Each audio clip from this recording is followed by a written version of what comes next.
Hello everybody, we are live from the We Need to Talk studio, and I am here with Meter, and we're about to start real soon, so be ready for it. What will we talk about? Who the fuck knows? Probably good stuff, if I was to guess. If I were to guess, it would be great, because today on We Need to Talk, we're going to talk about great stuff. Absolutely, Nathan. Thank you so much for letting us know. We have a big old timer. We are on a time crunch here. So let's get this bad boy going. Alright, I am ready. Are you ready, Meter? Yep. Let's say yay. Yay. On 3, Okay. 2, yay. Hey, Pepin. Yo. You know, I've been thinking a lot lately about you Oh, me. and me. Oh, you.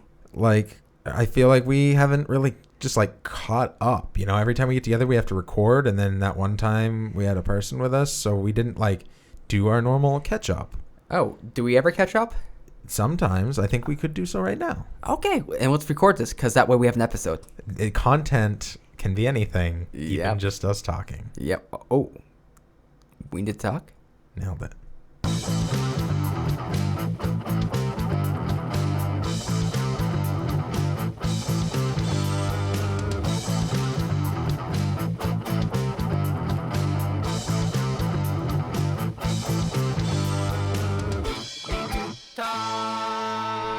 Welcome back. So glad you guys could join us. I am here once again with my best friend Nathan. Pepin, how's it going today, Pepin? Yo, doing well. How about you, Meter? I'm not too bad, thanks so much. Let's just talk. Let's just rap. So, what's new, buddy? Diabetes? Excuse me? Diabetes? Okay, that's not new. It's been around for a long time. Oh, me? Diabetes? You have diabetes. Yeah, so... Wait. How do you have diabetes and not me? That's what I asked. Okay, fuck you. I can say that. You're not allowed to say. Go on.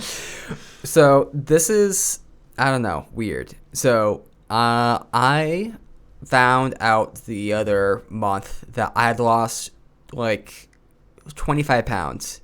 It's a lot. And yeah, I was weighing myself regularly, and then I was getting really tired and all this kind of stuff.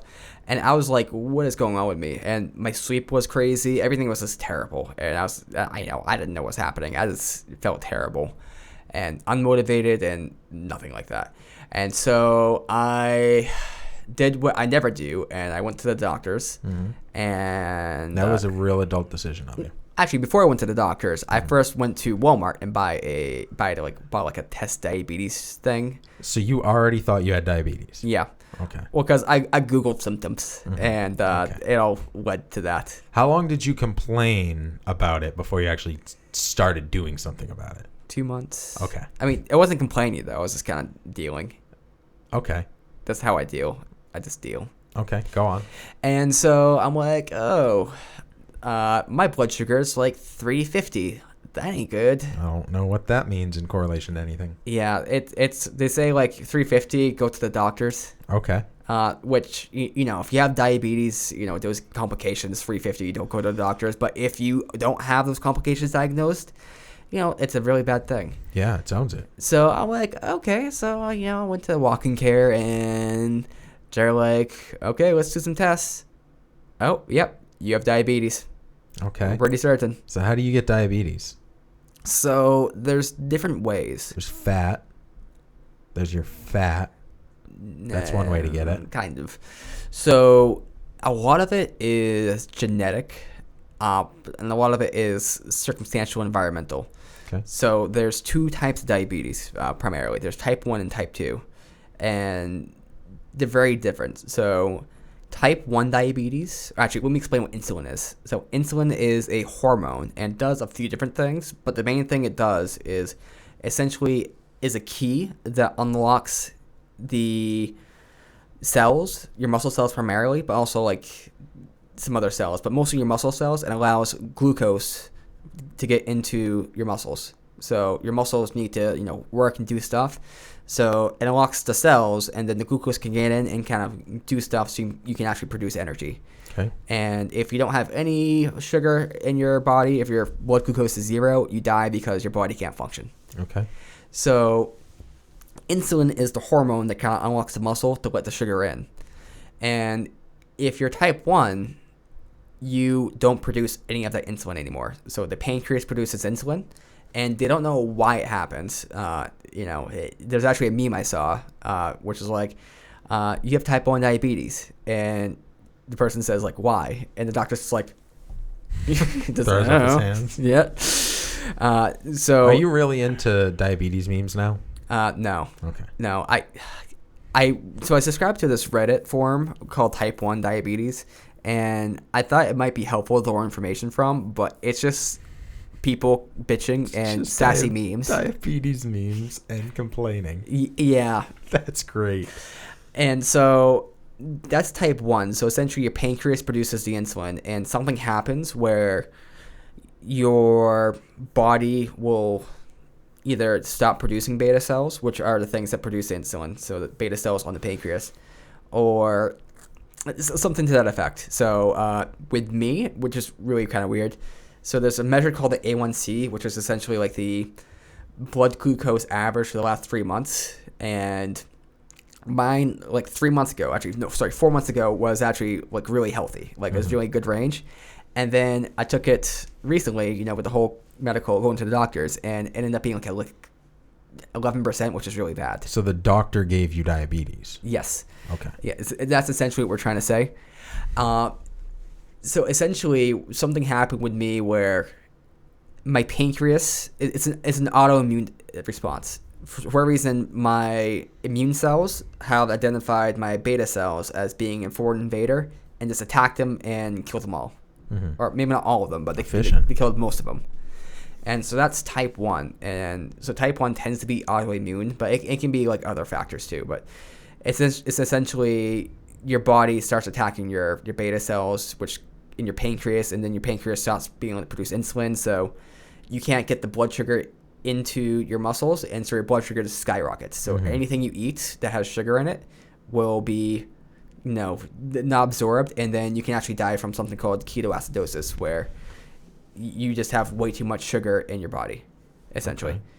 Okay. And the funny thing with the weight loss is, this is really kind of weird. So I was eating just the same amount as I usually had been doing, and what will happen is the body will actually just cause you to pee out all the excess blood sugar.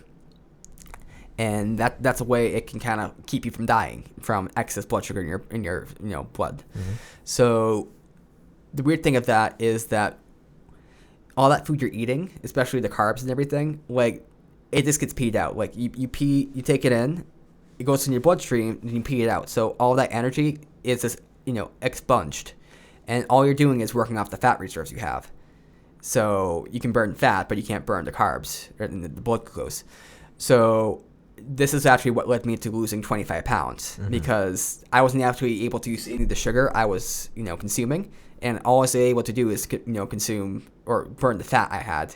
So fat I could burn, but nothing else. And so it led to a weight loss reduction.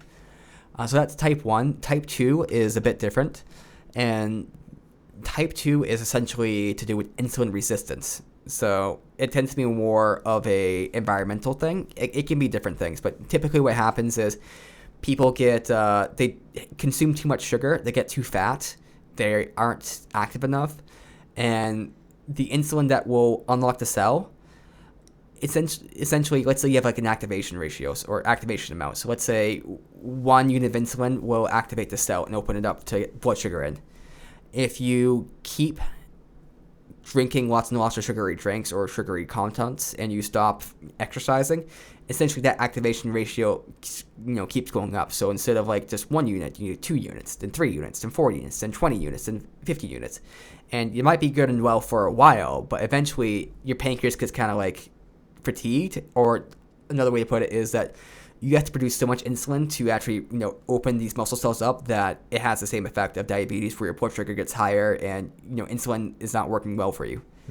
So that one is a little bit more manageable than type 1, because type 1 essentially is, you get shot and, you can't regenerate your beta cells. Type 2, you can improve your insulin sensitivity by decreasing the amount of carbohydrates you consume and by exercising more, because that improves insulin sensitivity and so on and so forth. But essentially, type 1 sucks and type 2 is better. But type 2, Go on. Sorry. That was just a funny statement. Type 2 can be pretty bad because if it's sustained over a long enough time, it can develop into like type 1 type sort of stuff because eventually your pancreas can get so worn out that it stops producing insulin altogether. So are you bitter? So it's bitter? That's a yes. Well, you don't want to be, but like, yeah, maybe you're still bitter. That's okay. Yeah, well, it's kind of like this is how I describe it. I'd rather have more control over things because this is like walking and then just getting hit by like a tire or getting hit by like a car, right? And it's like I didn't do shit. The doctor was very specific with me, like this is nothing you did.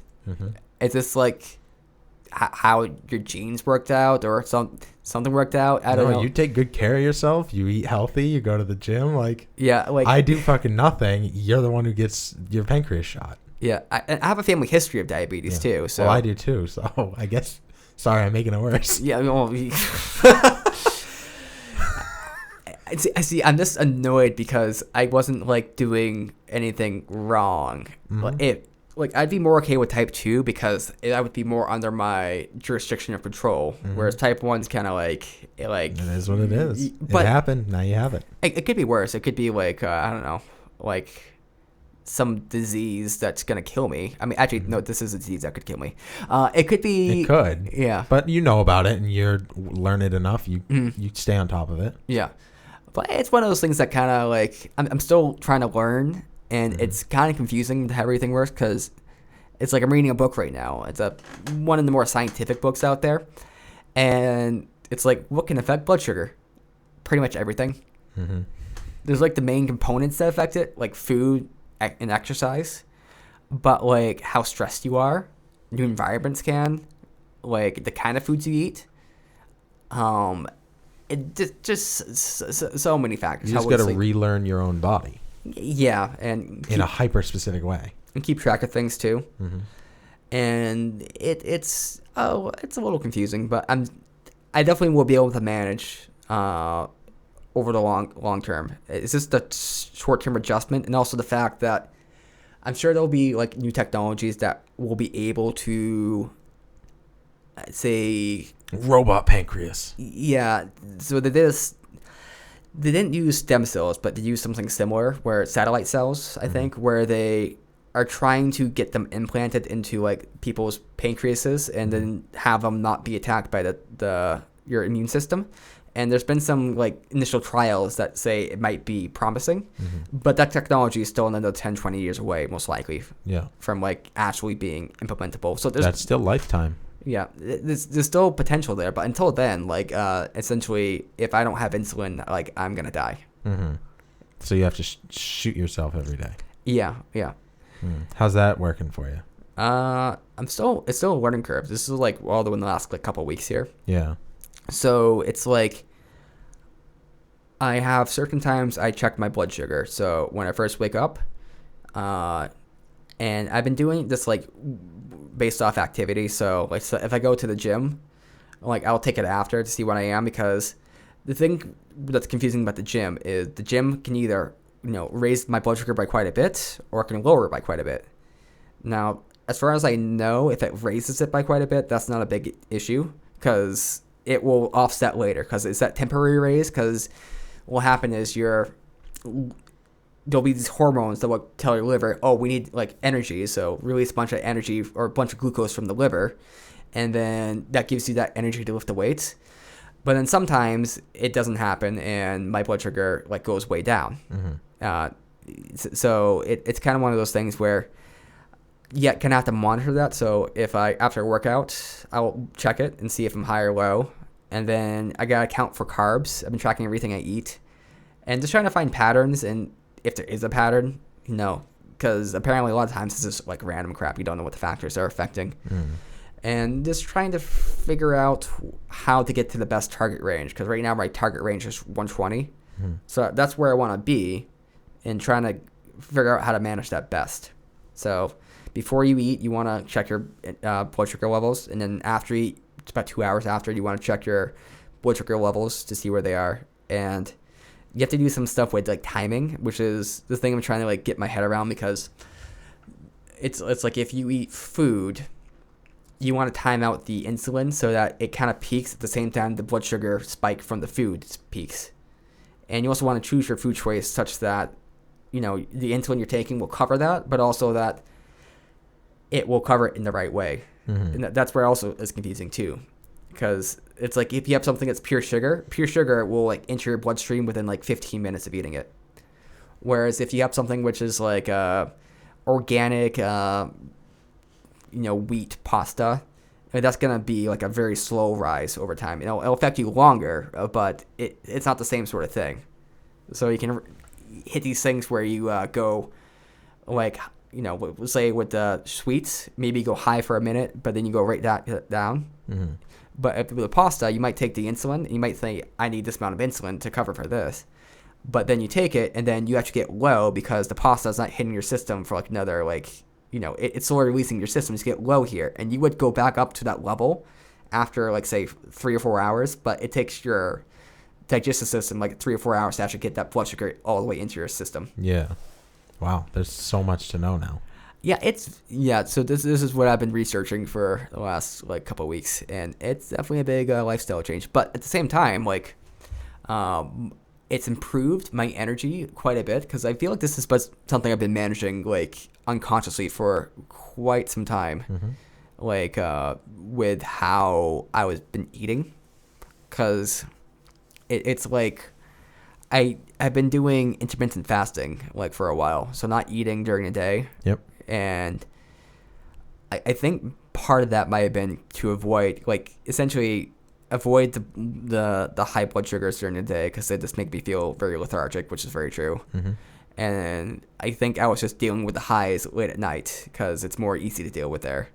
So there's all these different factors that I think I was mitigating for over time. Has it improved your insomnia at all? Actually, yes, quite a bit. Because I'm not getting up. So the main issue with the insomnia was like getting up to use the bathroom all the time. And also the fact that, I don't know, it's just waking up all the time. But so my sleep's a lot better. That's really awesome to hear. So, you get this bad thing, but we're always dealing with and trying to mitigate bad things as it is. So by actually knowing what the devil is, you can manage it better, Yep. Yeah, it's very true. And another thing is that my cognitive functioning, I think, is a lot higher, and my energy is a lot higher. But that's something that's taking a while to manage. So, for instance, there's been a couple of days where it hasn't been higher. But it's like there's these times where I can kind of get the swing of things, like where the insulin is timed with the food correctly and the sugars are just like in good level. Mm-hmm. My ability to think is actually far increased. And I don't know if that comes across in the podcast today because, we've done like 4 podcasts today or 5 or whatever. A lot. And I got here at 9 and it's 2. And I feel like usually I'm not like, I'm usually pretty good at it, but I'm not as like mentally acute to it. Like it's a struggle to kind of get through, or it's like 5 straight hours of talking is a lot. It's lethargic. Well, I feel like my brain is always kind of like, having to hang on, whereas like my brain feels like it has energy and it can just think, and it's got 2 steps ahead of where it usually is. That's awesome to hear. So you have diabetes, but it's not all bad. So this is where I'm trying to like come at it from. If my thinking can remain improved, then it's worth it to get it, because I feel like my thinking has been like not that great, or it's been like a struggle. It's kind of like it's like being weighed down by like sludge or like slime or something. Yeah, that's how I kind of have felt the last like couple of years, to be honest. Well, I mean, it sounds like you've had it, like, yeah. So knowing about it is like that's most of the battle done. Now you can learn how to manage it, and it sounds like you're seeing some results. Sleeping better. Sleeping's been an issue for you for as long as I've known you. Yep. And like, if there's something that's going to benefit that, like something that's chronic for years, any bit of relief is exponential by however many years you've been dealing with it. So I think if you're seeing benefits in your sleep and in the thing that you value the most, your ability to think, that it's awesome that now you know and can do something about it. Obviously, it sucks that you have it, but it sounds like you've had it for a while. Yep. That's what my hypothesis is, and I want to be clear. Like it may be a case that I haven't had it in a while. Mm-hmm. So this is just my knee jerk, quick research hypothesis. But there's what's called like is it called the sunset phase? So there's a certain phase that a lot of type 1 diabetics have where like their pancreas will work well at night and everything, but during the day it doesn't work well. Vampire pancreas. Yes. So I feel like that may have been what I had been doing for all these years, is managing the high blood sugars by having all my food at night, because then I can number one, get all the food in, not feel lethargic during the day, and have those high blood sugars, and my pancreas can deal with all the insulin and stuff, then, because that's when it's most able to be active. And I guess the reasons for that are a little complicated with the hormones and all this kind of shit, but Nocturnal. yeah, but I feel like I may have been unconsciously kind of managing it. But my hope is that if my thinking, like number one, getting improved sleep improves everything. And for me, thinking clear about things in general will improve other things, because when I don't think clearly, I make bad decisions. And when I make bad decisions, those pile up. And a bad decision for me is not going to the gym, right? When I'm feeling tired and lethargic, I'm like, should I go to the gym? Fuck it. That's usually my thing. Should I write this paper? Fuck it. I don't care. Like, I just kind of will default to not caring and not doing anything. So for me, thinking is just being able to move past those things and actually care about something for a change. Well, right on. I'm sorry to hear that you have diabetes. I will definitely make fun of you for it. And but I'm glad to hear that things are back on the right track, and actually you've had some benefits out of being able to get the diagnosis that you needed. Yeah. I mean, it sucks, but it's whatever. I mean, what are you gonna do? I mean, it could be worse. You're gonna manage it. You're gonna make it work for you. Yep. You get those nocturnal emissions from your pancreas. I wish I got nocturnal emissions in general. Like, I've only had that happen once. Like, where I woke up and it's like, oh, this is what they talked about in that class. And it's like, this is cool. I mean, I don't like it, but I mean, I wish this happened more often. And it just never happened after that. Like, have you ever gotten off with just your brain? I've tried. Yeah? How'd that work? So I did this whole thing with like a hypnosis, because I was interested if that would be possible. Like, because like I'm not super hypnotizable, but I'm like somewhat. It's like I'm in the average kind of thing. Okay.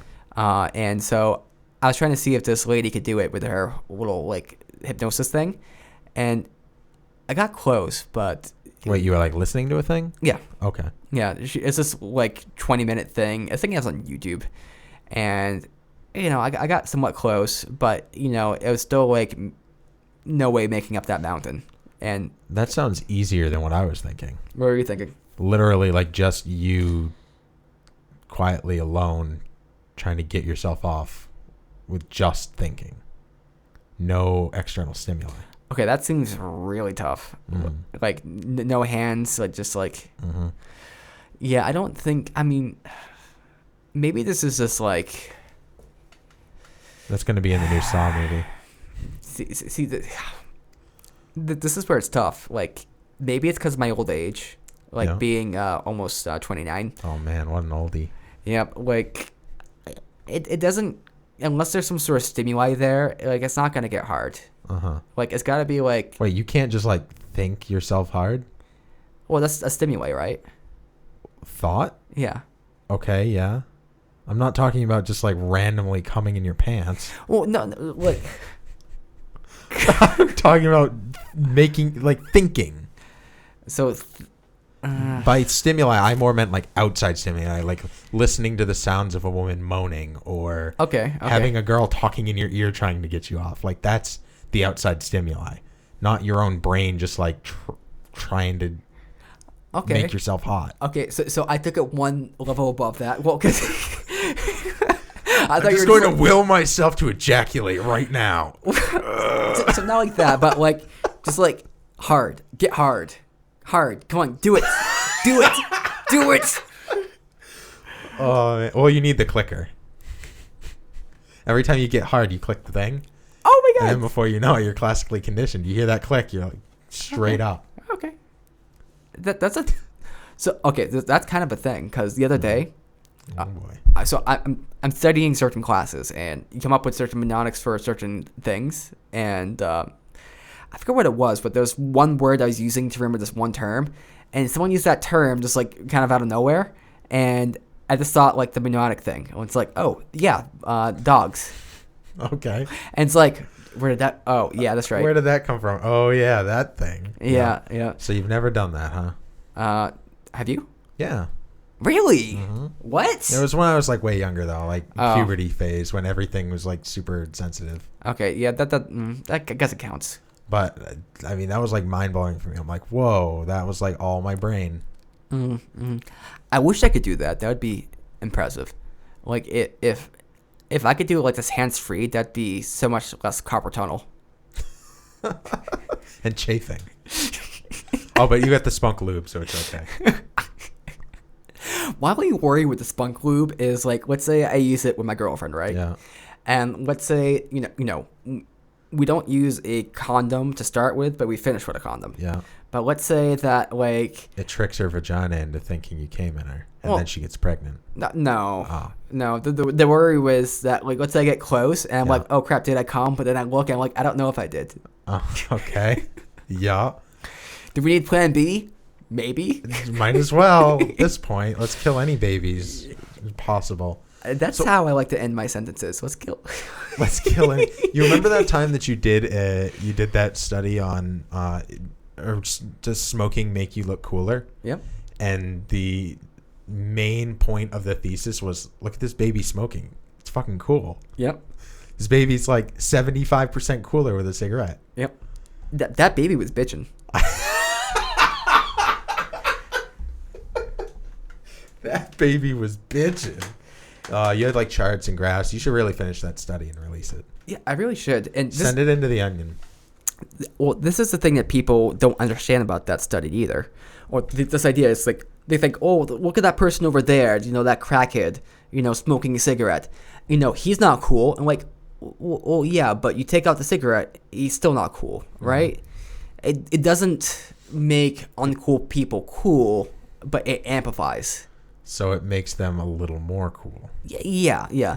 But if you take like a model and give them a cigarette, that model's gonna look that much cooler, right? But if you take someone who, is very rough, they don't take care of themselves, and give them a cigarette, it's not all of a sudden cool. It's just kind of like there's someone who looks uncool with something that is cool. All right, imagine a skeleton, right? Okay. There's a skeleton walking around. There's a skeleton standing over there. Are you scared? No. Okay, but that's kind of cool. Like, that's a skeleton. Whoa, and he's got a good sense of humor. He's pretty funny. And then the skeleton starts lighting up a cigarette. The skeleton's pretty fucking cool. Okay, that skeleton is pretty fucking cool. So there you have it, folks. Smoking is cool, and Nate has diabetes. Thanks Yeah. for coming to my TED Talk. Yep. I think this chat was pretty sweet. Wait, what do I do if you go into like insulin shock or whatever? Oh, okay. So Diabetic shock. actually, this is good for people to know. So this is a little PSA pointed up here. So if someone has diabetes, at least type 1, I'm not sure about type 2, but type 1, so there's two things. If you start to notice that that person becomes more incoherent or rambly or doesn't quite make as much sense, it's good chances that the blood sugar is too low. And all you want to do is get them like a sugary drink, so soda, orange juice, just something, not the diet soda, obviously, something with sugar in it, and just have them drink about half the can or like half a glass or maybe a full glass, and that will raise their blood sugar very quickly. Sugar will actually be metabolized by your stomach and everything like within about 15 minutes. So that person will see a turnaround pretty quickly. If the person is on the ground, and convulsing, or they pass out, or anything like that, number one, make sure they actually have diabetes, because if it's just some random person off the street, you don't know what that could be.